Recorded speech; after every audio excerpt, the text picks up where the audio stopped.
মূল্যস্ফীতি ও মানুষের দুর্ভোগ কমাতে ভ্যাট ও সম্পূরক শুল্ক বাড়ানোর সিদ্ধান্ত প্রত্যাহার করার দাবি জানিয়েছে কনজিউমার্স অ্যাসোসিয়েশন অব বাংলাদেশ। রোববার 12 জানুয়ারি গণমাধ্যমে পাঠানো এক বিবৃতিতে এ তথ্য জানিয়েছে ক্যাব। এতে বলা হয়, বৈশ্বিক ও দেশীয় নানা পট পরিবর্তনের কারণে 2024 সাল পুরো বছর জুড়ে খাদ্য মূল্যস্ফীতি ঊর্ধ্বমুখী ছিল।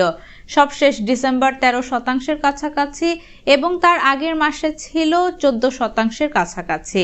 ক্রমাগত নিত্য প্রয়োজনীয় খাদ্যপণ্য ও খাদ্য বহির্ভূত পণ্য ও সেবার দাম বাড়ছে। ফলে নিম্নবিত্ত, নিম্ন মধ্যবিত্ত এবং মধ্যবিত্ত পরিবারেও ক্রমাগত মূল্য বৃদ্ধির চাপে জীবন জীবিকা নির্বাহে প্রায় দিশেহারা। এছাড়া মূল্যস্ফীতি নিয়ন্ত্রণে সরকারের নানাবিধ উদ্যোগ চলমান থাকলেও তার সুফল জনগণ পাচ্ছে না। সরকার ইতোপূর্বে 29টি পণ্যের ভ্যাট ও আমদানি শুল্ক প্রত্যাহার করলেও ভোক্তা পর্যায়ে তার কোনো প্রতিফলন আসেনি।